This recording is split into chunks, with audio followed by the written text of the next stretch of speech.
সমস্ত লোক জমা হয়ে গেছে, আজকে তো বেটা ফকিরকে রাজা ফাঁসি দিয়ে দিবে। কিন্তু রাজার চোখ দিয়ে যখন পানি ঝরতে লাগলো, রাজা যখন কাঁদতে লাগলো, সমাজের যত লোক, যত বাদশার দরবারে লোকজন আছেন তারা তাজ্জুবে পড়ে গেল, আল্লাহ রে কি হয়ে গেল, কেন রাজা কাঁদছে, ব্যাপারটাকে বুঝতে পারেন। এই আমার উম্মতেরা ছোট ভাইটা জান্নাতের ভিতরে চলে যাবে। এই জন্য যুবক এখনো টাইম আছে, সময় আছে। এক রাজা, এক ফকির বাড়িতে এসেছে, রাজা নিজের গদিতে সিংহাসনে বসে আছে। ভালো করে শুনবেন ঘটনাটা। এবার রাজা বসে আছে, একটা ফকির চলে এসেছে চাইতে, যে রাজার বাড়ি গেছে, হুজুর কিছু আমাকে ভিক্ষা দেন। রাজা ভিক্ষিক দিলে, ভিক্ষিক দেওয়ার পর তখন রাজা বলছে ফকিরকে, এই আল্লাহর বান্দা শোনো, বলছে তুমি যা টাকা চাইবে তাই তোমাকে দিব, কিন্তু একটা কাজ করতে হবে। বলছে কি?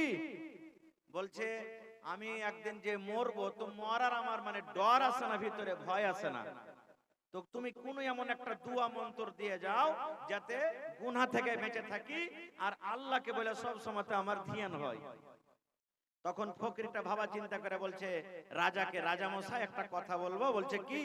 বলছে মতকে আপনি মনে করেন, মতকে স্মরণ করেন সব সময়। কাকে স্মরণ করেন? মতকে। এবার তখন কথাটা বলে চলে গেল। এবার রাজা কইতে লাগলো, একদিন মরতে হবে, একদিন মরতে হবে, একদিন মরতে হবে, একদিন মরতে হবে। এই ঘন্টার ঘন্টা চলে যায়, রাজা পড়িতে থাকে, একদিন মরতে হবে, একদিন মরতে হবে, একদিন মরতে হবে। একদিন গেল, 2 দিন গেল, 5 দিন গেল, মাস গেল, কিন্তু রাজার আল্লাহকে বইলে কিন্তু এখনো টর হয় না। রাজার মন খারাপ, শালা বেটা ফকিরকে যদি দেখতে পায় আজ কিন্তু ওর জানকে ঠেলবো একবারে।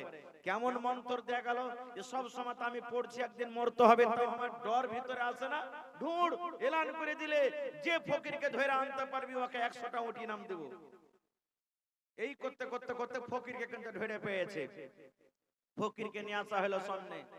রাজা বলছেন, এই বেটা ফকির, তুই কেমন করে আমাকে তুই মন্ত্র দিলি যে আমি মন্ত্রটা রাত দিন পড়ছি, তা আমার ভিতরে কিছু বদলিল না, পরিবর্তন এলো না, আল্লাহর ডর আমার ভিতরে ঢুকে না, তুই তো বাঁচবি না বেটা।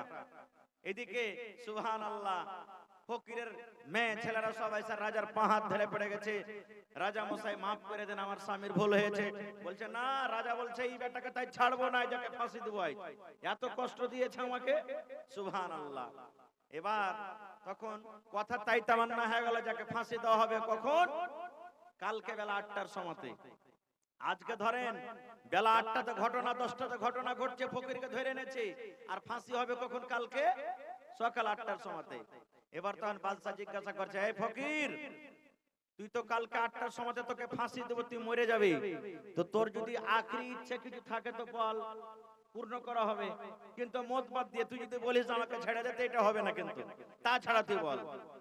এবার ভাবা চিন্তা করে তখন ফকির বলছে, মহারাজ আমি কালকে 8টার সময়তে মরে যাব, কালকে 8টার সময়তে আমাকে ফাঁসি হয়ে যাবে, কিন্তু মহারাজ আমার একটাই আবদার হলো, এখন 8টা থেকে নিয়ে কালকে 8টা পর্যন্ত আমি রাজা হব, আর আপনাকে ফকির হইতে হবে, এটা আমার আখরি ইচ্ছা। রাজা মশাই, যে গদিতে আপনি সিংহাসনে বসে আছেন, এই গদিতে, এই সিংহাসনে আমি বসবো, আর আম পাবলিকের মতো পরজা হয়ে আপনাকে থাকতে হবে। আমি বেলা 8টা থেকে নিয়ে কালকে সকাল 8টা পর্যন্ত রাজা হব, আর সাধারণ পাবলিক কিন্তু আপনাকে হইতে হবে। রাজার শুনে পারা গরম। হ্যাঁ, কেমন বাজে কথা বলছিস তুই? আমি একটা রাজা আর তুই একটা ফকির, তোকে কেমন করে রাজা করে দেব, আর আমি সাধারণ পাবলিক হয়ে যাব? না, এটা হবে না। তখন ফকির বলছে, হুজুর ওয়াদা করেছেন, আখরি ইচ্ছে আপনাকে তো পূর্ণ করতে হবে। এবার উজিররা আরো পাঞ্জরে যারা ছিল তখন বলছে যে, মহারাজ যাই কেন, আরে 12-14টা ঘন্টারই কথা, তো এই বেটাকে তো ভালো করে শাস্তি দিতে হবে, আপনি ছেড়ে দেন গদ্দি। সুবহানাল্লাহ। এবার গদ্দি ছেড়ে দেওয়া হলো, ফকির হয়ে গেল কি? জোরে বলেন, রাজা। সুবহানাল্লাহ। আচ্ছা বলেন তো, এরকম তামাশা দেখার লেগে লোক জমা হবে না? হবে না? হবে না? এখানে যদি একটা কেউ বলে দেয় যারে খড়বাড়ি গ্রামে জানিস কবর থেকে একটা জিন্দা মানুষ উঠে গেছে, দেখতে আসবে কি আসবে না? হ্যাঁ, সব লোক দেখতে এসেছে, আরে চল রে চল খড়বাড়িতে, কি হয়েছে রে? ওরে আল্লাহ, রাজা একবার একটা ফকির হয়ে গেছে, আর ফকির কি হয়েছে? রাজা। সব দেখতে এসেছে। আপনারা বলেন এই লোকের মধ্যে পাটনা, দিল্লি, হরিয়ানা, কলকাতা মেলে লোক সফর করছেন, ঝালমুড়িওয়ালা আসছে না, আসে না? ট্রেনে চিনি বাদামওয়ালা আসছে, ওরা আধখানি কথা মুখ দেখে আধখানি পাশে দিকতে বলবে, চিনি বাদাম চিনি বাদাম এরকম করে বলবে নাকি? হ্যাঁ, একটা চিনিয়া বাদামওয়ালা চিনিয়া বাদাম বিক্রি করতে চলে এসছে। কোথায়? ওই মজলিসে সব লোকজন এসে, চল চিনিয়া বাদাম বিক্রি করবো, লোকেরা খাইবে। এই চিনিয়া বাদাম করতে করতে চিনিয়া বাদাম মজলিসে ঢুকে গেছে। যেমনই মজলিসে ঢুকে যাওয়া, এবার নতুন রাজা মানে ফকির রাজা হয়েছে। রাজা বলছে, রে উজির নাজির শুন, আমি রাজা, তোরা কে হুকুম করি রে, এই চিনিয়া বাদামওয়ালাটাকে জেল ঘরে বন্ধ কর, কালকে বেলা 8টার সময়তে আমাকে ফাঁসি হবে, আর এই চিনিয়া বাদামওয়ালাকে আমার 1 ঘন্টা আগে 7টার সময়তে তাকে ফাঁসি দিব। ঘোষণা করে দিলে, কারণ তো রাজা না। সুবহানাল্লাহ, লোক খালি তামাশা দেখে, রাজা বলছে যে বেটাকে চার্জ দিয়ে কি করনু রে, হ্যাঁ এটা উল্টা হয়ে গেল। আর ওর আগে তো কারোর হুকুম চলবে না, ও তো রাজা না। এবার ওকে জেল ঘরে বন্ধ করে দিলে। চিনিয়া বাদামওয়ালার মেয়ে ছেলে সবাই পা দিয়ে পড়ে গেল, হুজুর মাফ করে দেন, কেহ নেই খাটার, একটাই আমার স্বামী, মাফ করে দেন। বলছে না, একে তো চিনিয়া বাদাম বলে চিৎকার করেছে, চিল্লালছে, এর জরিমানা হলে একে কালকে 7টার সময় ফাঁসি দেওয়া হবে। কি করবে থাকে। এবার নতুন রাজা পুরাতন রাজাকে বলছেন, হুজুর এখন আমি রাজা আছি, আপনি পর্যা হয়ে আছেন, আমি আপনাকে আদেশ করে এই রাজ্যের মধ্যে সব থেকে একটা হুঁশিয়ার লোককে ডাকা হোক, আমার সামনে সে আসবে।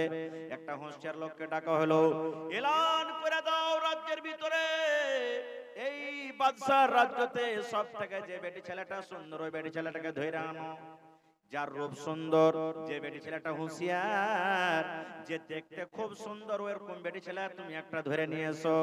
একটা বেটি ছেলে ধরে নিয়ে আসা হলো। এবার নতুন রাজা মানে ফকির যে রাজা হয়েছে, ওই রাজা ওই বেটি ছেলেকে বলছেন, রে আল্লাহর বান্দি, তোমাকে একটা কাজ করতে হবে রে আল্লাহর বান্দি, তুমি যদি কাজটা করতে পারো তাহলে তোমাকে মনের মতো ইনাম দেওয়া হবে, তুমি যা চাইবে তোমাকে তাই দেওয়া হবে, কিন্তু একটা কাজ করতে হবে। কে বলছে? নতুন রাজা ওই বেটি ছেলেকে বলছে, আল্লাহর বান্দি রে, যদি তুমি একটা কাজ করতে পারো, তোমার মনের মতন তোমাকে ইনাম দেওয়া হবে, তোমাকে মনের মতন তোমাকে প্রাইজ দেওয়া হবে, একটা তোমাকে সামান্য কাজ করতে হবে। এবার ওই বেটি ছেলেটা ওই সুন্দর মহিলাটা বলছে, জাহাপানা রাজা মশাই কি কাজ করতে হবে? এবার রাজা বলছেন, আরে আল্লাহর বান্দি, ওই জেল ঘরের ভিতরে একটা চিনিয়া বাদামওয়ালা আছে, ওই চিনিয়া বাদামওয়ালা একাই আছে রে, ওখানে তার সাথে কেউ নাই। এই মাগরিব থেকে নিয়ে মানে রাত 7টা থেকে নিয়ে এদিকে বেলা 7টা পর্যন্ত মানে ফজর পর্যন্ত, এদিকে এশারের নামাজ থেকে নিয়ে এদিকে ফজরের নামাজ পর্যন্ত, এই 10 ঘন্টা 12 ঘন্টা টাইমের মধ্যে একবার তার সাথে তোমাকে শুধু জিনা করতে হবে। যদি একবার তুমি জিনা করে নাও, মনের মতন তোমাকে ইনাম দেওয়া হবে, প্রাইজ দেওয়া হবে। আল্লাহর বান্দি বলো তো, তুমি এই কাজটা করতে পারবে কি পারবে না? বেটি ছেলেটা বলছেন, হুজুর এটা তো আমার বাঁয়ে হাতের খেল, আল্লাহ আমাকে যত রূপ যত সুন্দর করেছে, এক কেরেক দেখাবো, একবারে একটা কল্লা দেখাবো, আমার জালে ফাঁসবে। সুবহানাল্লাহ। বলছে ঠিক আছে, যা, যদি তুই একবার খুদ শুধু তোর জালে ওকে ফাঁসাতে পারিস, জিনা করাতে পারিস, তাহলে মনের মতন তোকে ইনাম দেওয়া হবে। এবার চলে গেল, যখন ঘরের ভিতরে চলে গেল, চিনিয়া বাদামওয়ালা আর সুন্দর বেটি ছেলে, আর কেউ আছে ওখানে?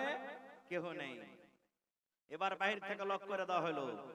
এবার ওই বাদশা নতুন রাজা পুরাতন রাজাকে বলছেন, হুজুর আজ আপনাকে ঘুমাইতে দেব না। বলছে কেন? বলছে পহারা দিতে হবে। রাজা বলছে, এই শয়তানের পাল্লাতে পড়ে আল্লাহ আমার জানি যাবে মনে হয়।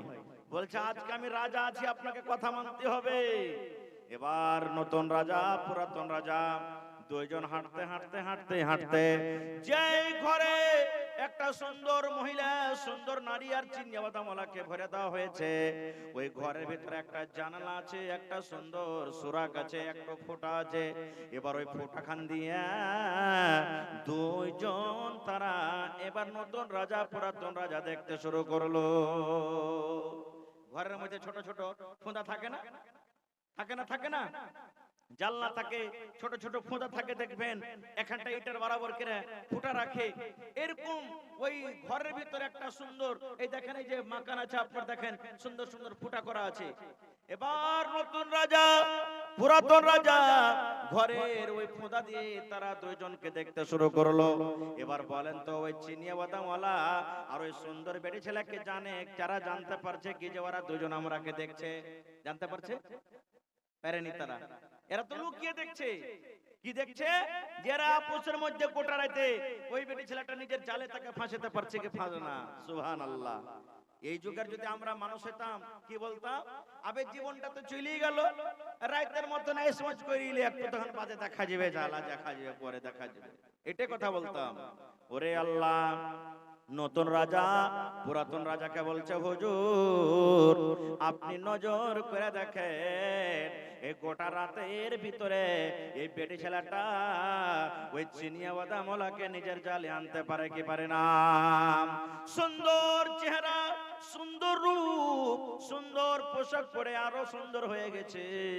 এবার ওই বেটি ছেলেটা চিনিয়া বাদামওয়ালাকে বলছে, চিনিয়া বাদামওয়ালা রে, তোকে সকাল 7টাতে ফাঁসি হয়ে যাবে, তুই মরে যাবি রে, জীবনের সাথ তুই পুরা করে লে। আয় তুই আমার সাথে একবার জেনা কর, একবার তুই আয় আমার সাথে, তুই জেনা ব্যভিচার কর, একবার তুই আমার সাথে জেনা করে নিজের সাথ মিটাইয়া নে, কারণ তোর কাছে আর জীবন নাই, তোর জীবন তো শেষ হয়ে গেল, তুই সকাল 7টাতে তোকে ফাঁসি হয়ে যাবে। এখানে কেহ নাই, এখানে শুধু তুই আছিস আর আমি আছি, আর কেহ নাই। এইবারে মুসলমান চিনিয়া বাদামওয়ালাটা কাঁদছে, চোখ দিয়ে ঝরঝর ঝরঝর ঝরঝর ঝরঝর করে পানি ঝরছে। এবার চিনিয়া বাদামওয়ালাটা ওই আল্লাহর বান্দি ওই বেটি ছেলেকে বলছে, আল্লাহর বান্দি তুই আমার কাছ থেকে দূরে সরে যা, দূরে সরে যা, দূরে সরে যা, তোর সাথে আমি এরকম কাজ করতে পারবো না। দুনিয়ার কোন মানুষ দেখতে না পেতে গেল, একজন দেখছেন, তার নাম হলো কি? জোরে বলেন আল্লাহ। দুনিয়ার কেউ দেখতে পাই না, কিন্তু একজন দেখছেন যার নাম হলো আল্লাহ। ফের রাত 12টা হয়েছে, বেটি ছেলেটা আবার যা বলছে, চিনিয়া বাদাম রে, এ চিনিয়া বাদামওয়ালা, জীবনের সাথ পুরা করে রে, স্ত্রীর আর মুখ দেখতে পাবি না, তোকে জেল ঘর থেকে সকাল বেলাতে 7টার সময়তে বের করে তোকে ফাঁসি দিয়ে দিবে। আমাকে আল্লাহ এত সুন্দর করেছে, আমার জন্য লোক কত পাগল হয়ে থাকে, আয় তুই আমার কাছে একবার আয়, আর তোর জীবনের সাথটাকে পূর্ণ করে লে। এবারে কিন্তু আবার কাঞ্চার বলছে, আরে আল্লাহর বান্দি তুমি আমার কাছ থেকে দূরে চলে যাও, দূরে চলে যাও, দূরে চলে যাও, আমাকে আমার হালে ছেড়ে দাও, তোমার সাথে আমি এরকম পাপ গুনাহ করতে পারবো না। এবার করতে করতে করতে মুয়াজ্জিন সাহেব আসসালাতু খায়রুম মিনান নাওম, ফজরের আজান হয়ে গেল। ওরকম টাইমে আবার বলছে, রে চিনিয়া বাদামওয়ালা সকাল হয়ে গেল রে, আমি এখন ঘর থেকে এখন আমি চলে যাব, আজ শেষের বেলাতে তুই নিজের জীবনের সাথটা পুরা করে নে। এদিকে কিন্তু দুইজন দেখছে, কে? নতুন রাজা পুরাতন রাজা জানলা দিয়ে দেখছে। ওরে আল্লাহ, এবার দেখতে দেখতে চিনিয়া বাদামওয়ালা বলছি, রে আল্লাহর বান্দি হটে যাও, তুমি আমার কাছ থেকে সরে যাও, আল্লাহ তোমাকে সুন্দর করেছে, আল্লাহ তোমাকে চেহারা দিয়েছে, রূপ দিয়েছে, কিন্তু এর আল্লাহর বান্দে এখন যদি তোমার সাথে আমি জেনা ব্যভিচার করে নি, আল্লাহ রাব্বুল আলামিন কিয়ামতের দিন যখন আমাকে জিজ্ঞাসা করবে, রে চিনিয়া বাদামওয়ালা জীবনে কোনো আমল করতে পারিসনি, জীবনে কোনো ভালো কাজ করতে পারিসনি রে, মরার টাইমে তোর সামনে মৌত ছিল, তুই জানছিলি সকাল 7টার সময় আমাকে ফাঁসি দিয়ে দিবে, এরকম টাইমও কিন্তু তুমি এই গুনাহটা থেকে কেন কেন বাঁচতে পারো নি? আমি কেমন করে জবাব দেবো আল্লাহর কাছে? আল্লাহর বান্দিরে, না না না, তোমার সাথে আমি গুনার কাজ করতে পারবো না। এই করে করে গোটা রাত কেটে গেল, কিন্তু চিনিয়া বাদাম ওয়ালা একবারও তার দিকে দেখলো না। নারে তাকবীর, সুবহানাল্লাহ। নবী তোমার নাম শুনে, নবী আপনার নাম শুনে পাগল আমার মনটা গো, নবী একবার দেখা দিও গো। দয়ার নবীর নাম শুনিয়া পাগল আমার মনটা গো, নবী একবার দেখা দিও গো, নবী একবার দেখা দিও গো। স্বপ্নেতে দিও গো দেখা, দেখব নয়ন ভরে গো। কিয়ামতে দিও গো দেখা, দেখব নয়ন ভরে গো, নবী একবার দেখা দিও গো, নবী একবার দেখা দিও গো।